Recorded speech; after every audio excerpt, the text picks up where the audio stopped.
A major development now. Next, Prime Minister of Canada will be Justin Trudeau. Justin Trudeau with his wife, Sophie, just about to address the euphoric crowd of supporters. Sunny ways, my friends, sunny ways.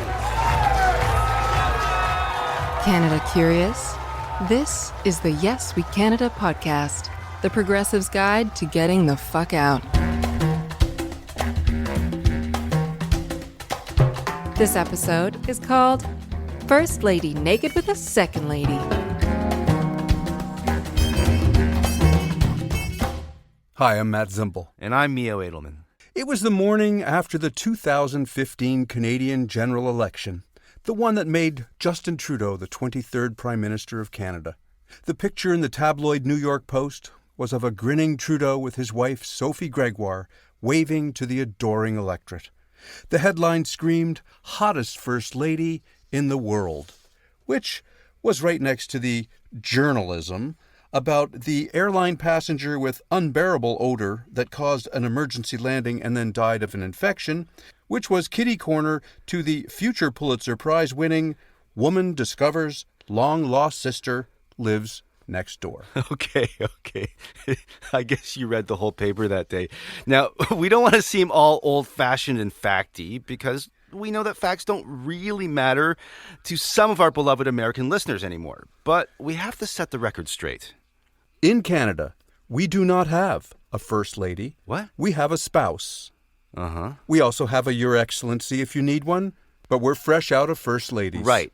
And after Moscow Mitch McConnell appoints his next Supreme Court justice, and you move up here to Canada to qualify for your Canadian citizenship, you'll have to take a test.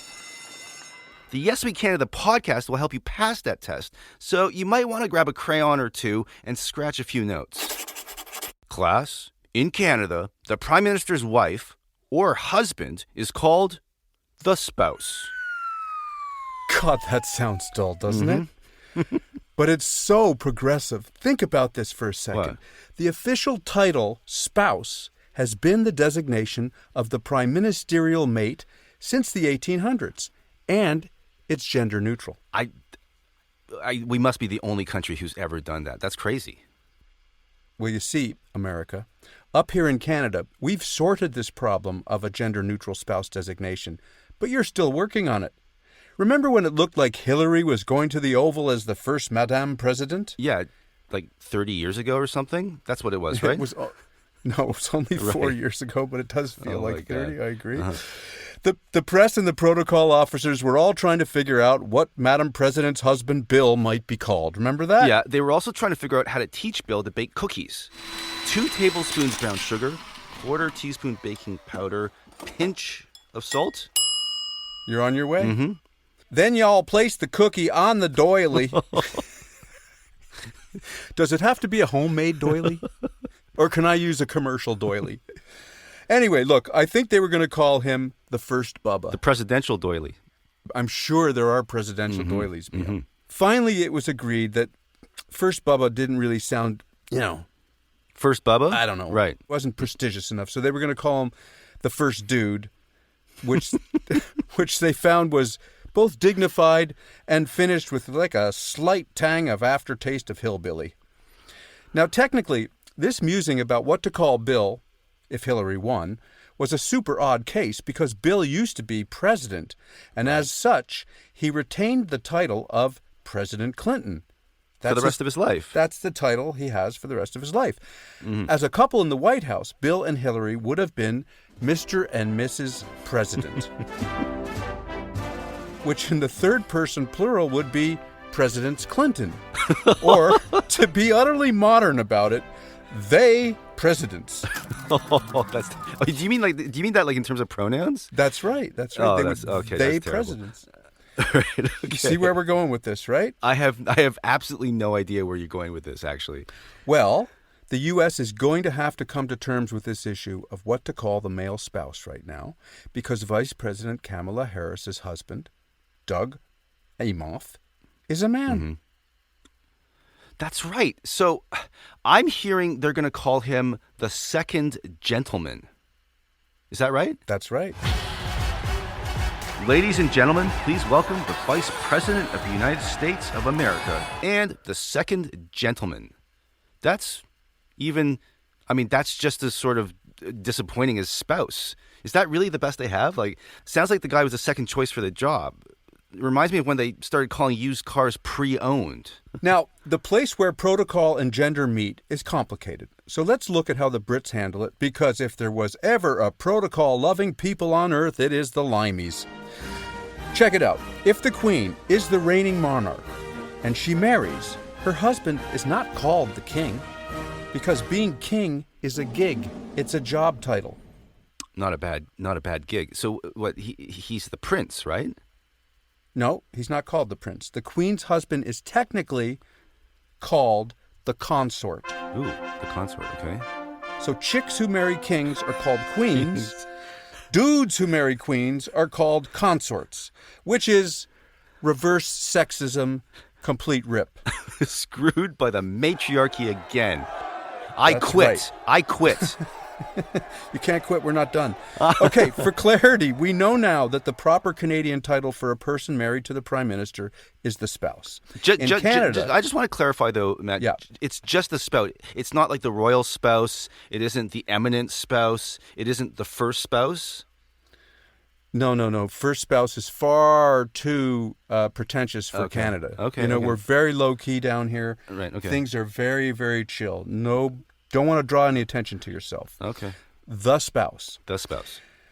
In Canada, though we have already had our first female prime minister, Long time ago. That's right, we've never had a male spouse. Because for the 132 days that our first female prime minister, Kim Campbell, was in office, she was also single. This was in 1993 BT.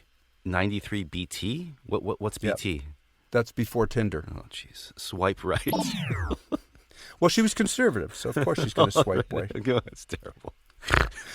Okay, Americans, I'm one of you. I know how you think, and I know you're looking us over, and you're wondering about moving to Canada, and you're wondering if this spouse gig could be a good gig for you. What do you mean for you? They're just moving to the country. They're not looking to become the spouse, are they? You know how ambitious Americans are. Okay.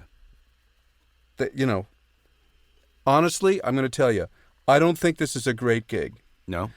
No. Traditionally, the Canadian spouse does not have an office. They certainly do not have an East Wing. They do not have a budget. They do not have a staff. They do not have a motorcade. Wow. What they do have is an obligation to be by the Prime Minister's side for endless functions of state. Now, after Trudeau got elected in 2015, our new tabloid haughty spouse, who is also a broadcaster, a certified yoga instructor, and a mother of 3 young children, said, "Gosh, if it's not too much trouble, raising 3 young kids and all, I could surely use some help." Which, of course, was greeted by the typical avalanche of Canadian howls of, "Well, just who does she think she is?" This is really an illustration of Canada just in one story. Much clutching of pearls ensued. The Ottawa mavens moaned, "Those Trudeaus, they think they're so entitled." Now, this is important, okay? This is a deep social insight into your new home, Canada. We're going to drop some real knowledge about this, and you're going to hear this a lot up here. Just who does she think she is? There's also a male version. Just who does he think he is? Not just who, it's Justin. Got it? Got it. This just who attitude is very prevalent up here. We call it Little Canada, and that's with a small c. It is such a common Canadian mindset that we've dedicated an entire podcast to this subject, coming up later in the season, once you people figure out who we think we are. In your divided states of America, the First Lady is an entire operational part of the U.S. government. She has a staff of 9, not including security and drivers. Her offices occupy the East Wing of the White House. First Ladies are deeply appreciated in America, as long as they also bake a mean cookie, know how to luncheon, and whisper policy discreetly into their husband's ears, only while in the privacy of their boudoirs.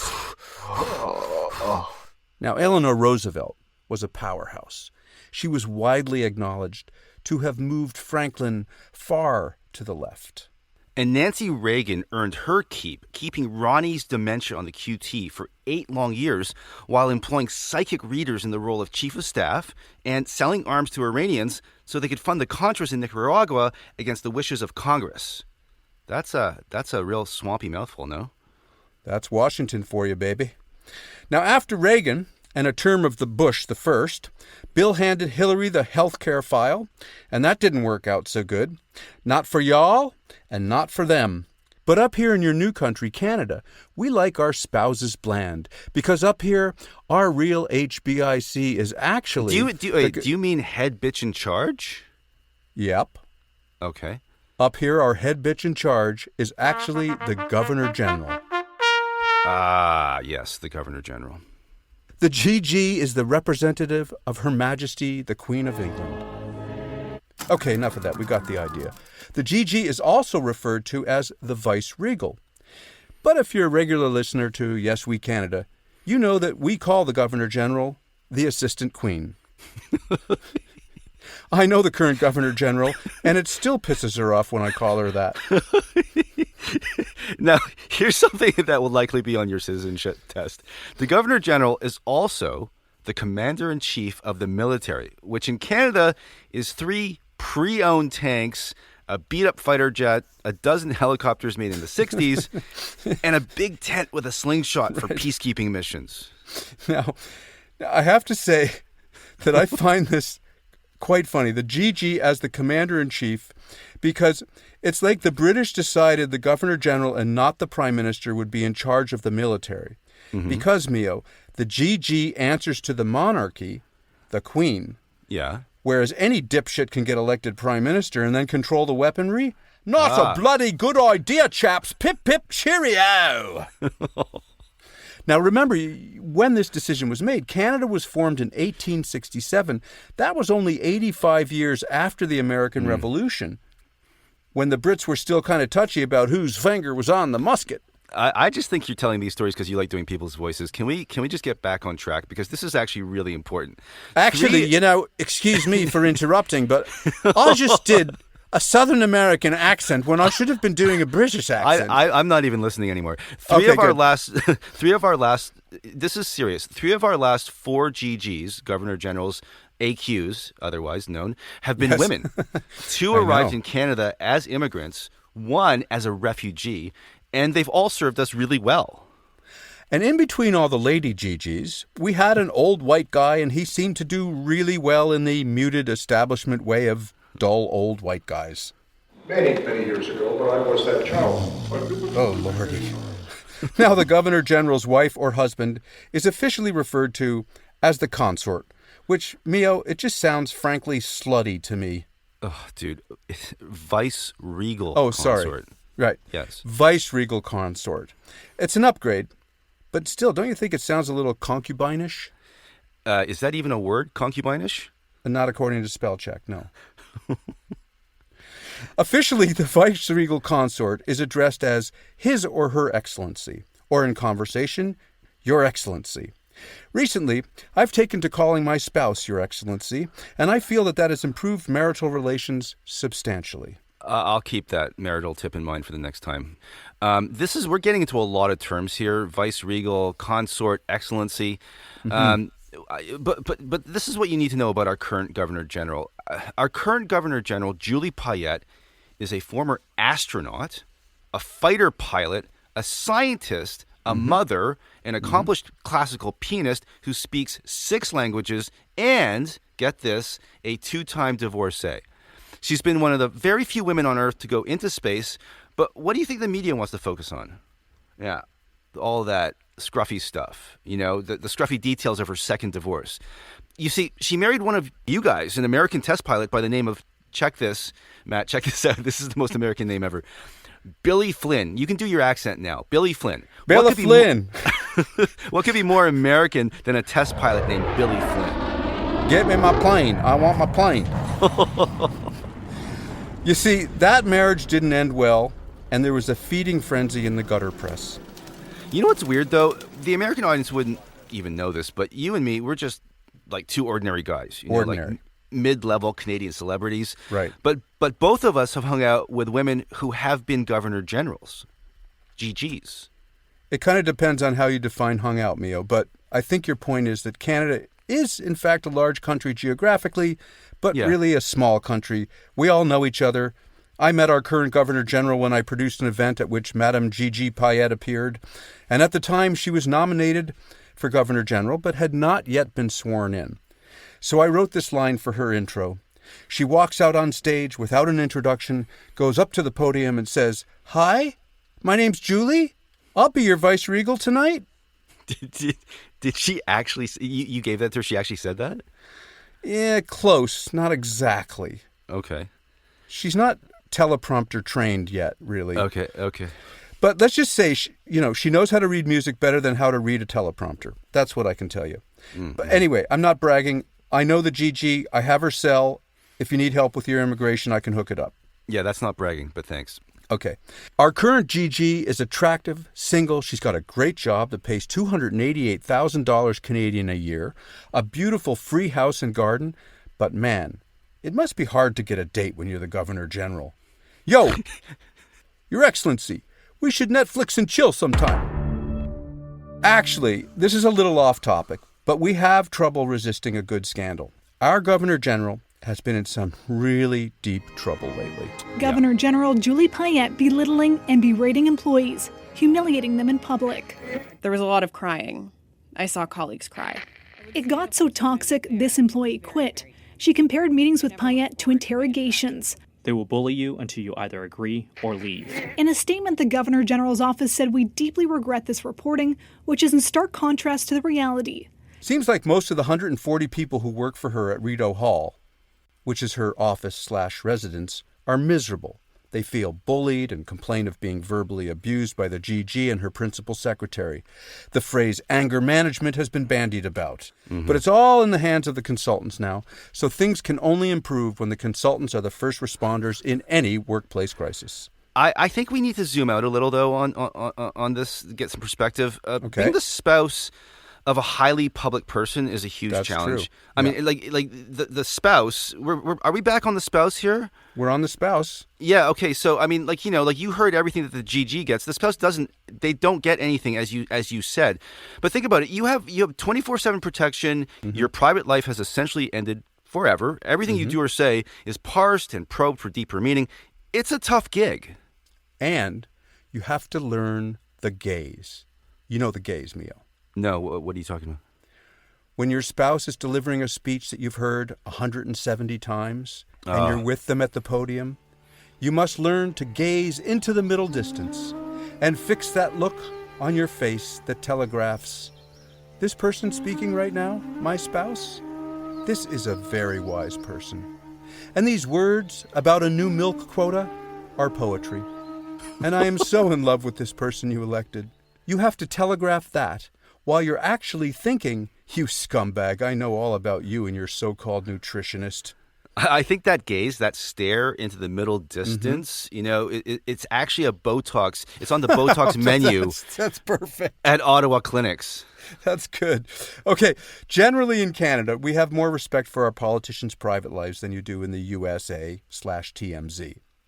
We once had a premier of New Brunswick who hung out at Studio 54 in New York, collected dollhouses, and who, like Lindsey Graham, was a lifelong bachelor.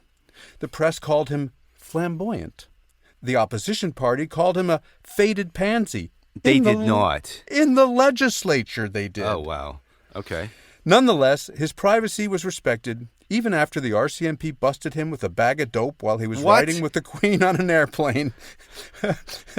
But that's a story we're saving for a future episode, because nonfiction shit that good, you just do not give away. Just like the bag of dope that he didn't give away before getting on the airplane. The point is that in America, there is a thinner line between the personal and the public. When Flotus was admitted to the hospital, she was out of sight for 5 days. And your media went crazy. Where is she? Is she okay? Doesn't she like us anymore? You bunch of pussies. Our first spouse ladies go missing for months, and you never hear a peep. What are you talking about? They go missing. What are you talking about? You never hear about them for months. They just disappear. In fact, our last prime minister, the Right Honorable... That's so hard to say still. The Right Honorable Stephen Harper and his wife, Laureen, hit a marital rough patch during the Christmas holiday of 2010. The next thing you know, there's rumors being quietly published in the gutter press that she had moved out of the prime ministerial residence and was having an affair with a woman. No. Apparently, Laureen Harper, spouse of conservative Prime Minister Stephen Harper, moved into a suite at the swanky Chateau Laurier Hotel in Ottawa. And of course, her RCMP bodyguard had to go with her. And of course, her RCMP bodyguard was a woman, which makes perfect sense if you know anything at all about the protocols of high-level protection. And well, I mean, you can see where this is going, right? No, where's this going? Well, you know, Laureen Harper drives a motorcycle, and there's photos of her atop a big-ass hog, dressed in her full leather biker regalia, and nothing says conservative more than Harley Davidson, and nothing says straight more than head-to-toe leather biker gear. I'm just saying. Okay, slackers, enough fun. It's homework time. Let's talk prime ministerial housing, okay? What's the name of the Prime Minister's residence in Canada? Tough one. Tough one, Professor. Come on, think. You have your White House. We have our... I'm not hearing any responses, Mio. Come on. They're slacking off. Here it is.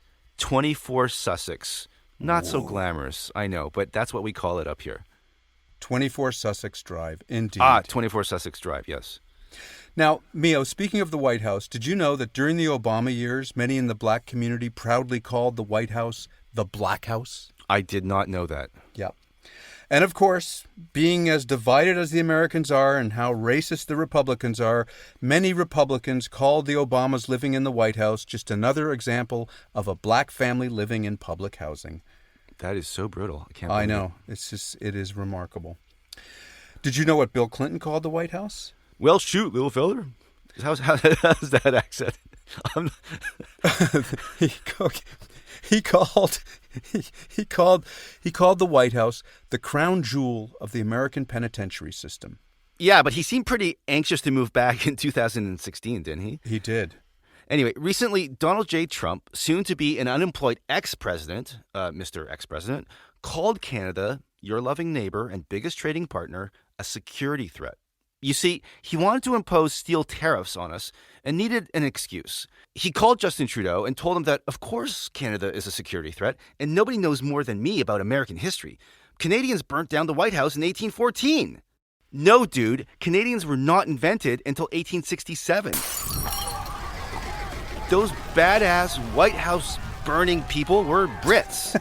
Burning people? You mean burning arsonists? Arson. Well, no, they were British. You got to say arson. Okay, enough about the White House. We're trying to prepare you for your new life in Canada, not America. So let's focus on the residence of our Prime Minister. It's called 24 Sussex Drive, as we said, because that's its address. And its name gives you some idea of the depth and breadth of creativity that we have up here in Canada. And the poetry. I mean, the poetry of that address, you know. Officially, 24 Sussex Drive is called Gorfweisfa. What?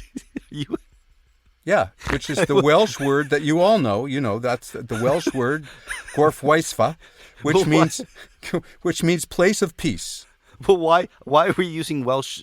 I don't understand. That makes no sense. I can't answer that question. Right. But I will tell you this. After living in Canada for 48 years, I have never once heard the residence referred to as such. Probably because no one can figure out how the fuck to pronounce Gorfweisfa. And the other thing is, Gorfweisfa is currently uninhabited, even though we have a sitting prime minister.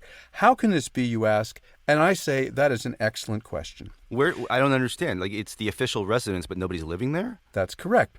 The reason our prime minister and his family do not live in the official residence is that the home has fallen into such horrific disrepair that it has been condemned. What? Yep. The building has been neglected for so long that it is no longer safe to live in. Now, as an American, I'm sure that your head is spinning. You're asking my head is spinning. Oh, but them folks is spinning even more. Okay. Your head is spinning, and you're asking yourselves, how can the government allow one of the most prestigious heritage buildings in Canada to be condemned? Yeah, good question. And it's a complicated question. And we're going to go deep on it because it speaks to a very Canadian state of mind that you really need to know about before you cross the border to live here. Remember earlier when Mio talked about Ottawa mavens clutching their pearls saying, "Who does she think she is?" Remember Little Canada, no capital C?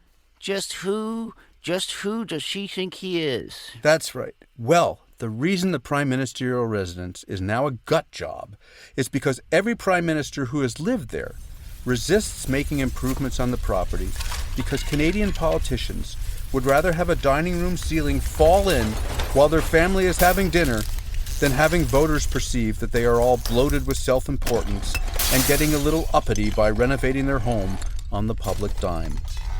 Because you just know what the voters would say. Just who does he think he is? I wish my dining room ceiling would fall in on my family during dinner. I should be so lucky. Pass the shop vac, will ya? Rewinding back to the 2015 Canadian general election and the New York Post story announcing that Canada's hottest First Lady in the world. This expose was just a little rehearsal, an amuse-bouche, for the Post's bigger tabloid scoop later in 2016 when they published the pictures of then-candidate Trump's third wife, Melania.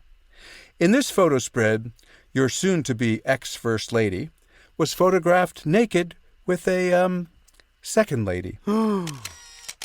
Trump was asked about the picture, and he said that the images were erotic, not pornographic. Yeah, I remember that, and I still don't understand that line, the line between erotic and pornographic. How do you differentiate between the two of those things? Well, Mio, I am the son of a famous photographer, so I got this one. In erotic photography, there is Vaseline on the lens. In pornography, there is Vaseline on the participants. That ought to hearten those pesky evangelicals. But seriously, man, TMZ must have just gone crazy with that, right? No, well, you see, that's not a concern for us up here because we don't have a Canadian version of TMZ. And That's if we true. did, it would be called TMZ. Right.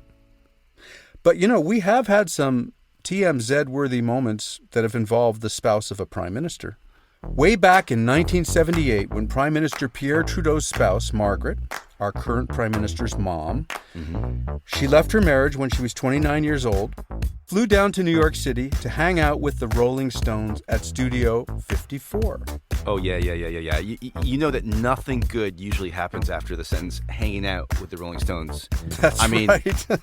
or maybe it's all good when you say that. I'm not sure. Well, she was photographed partying with the Stones in a very short dress at Studio 54, sans culotte. Sans culotte? What does that mean? Commando, no panties. Oh, okay. Now, this was prior to the invention of the Brazilian in 1979, so it wasn't really a lot of a reveal, but still, you can Google it. No, I'm okay, thanks. Okay. Now, I worked with Margaret Trudeau once. Yeah, no, you've worked with everybody. Yeah, pretty much. I'm a medium rock star. Now, Margaret and I co-hosted a TV pilot for a cooking show that featured Ottawa politicians giving their cooking tips. That sounds like a really great show. It was really quite a good pilot, but the network never commissioned it because there was something, I don't know, about politicians being dull, which I know you must find shocking. Yeah, no. Yeah. Nonetheless, Margaret was very lovely to work with, very funny, smart, and fast on her feet. Now, there's a lot of competition between the U.S. and Canada. Well, actually, we compete with you. You ignore us, but anyway, It must be said whenever we do something first in Canada, like give birth to Jim Carrey or Drake, or say invent the telephone or the BlackBerry, whatever it is, we brag incessantly about it, which you understandably find tiresome because you like to focus on your American exceptionalism. Well, here's a Canadian first for you. Our spouse got the coronavirus 6 months before your First Lady did. Huh?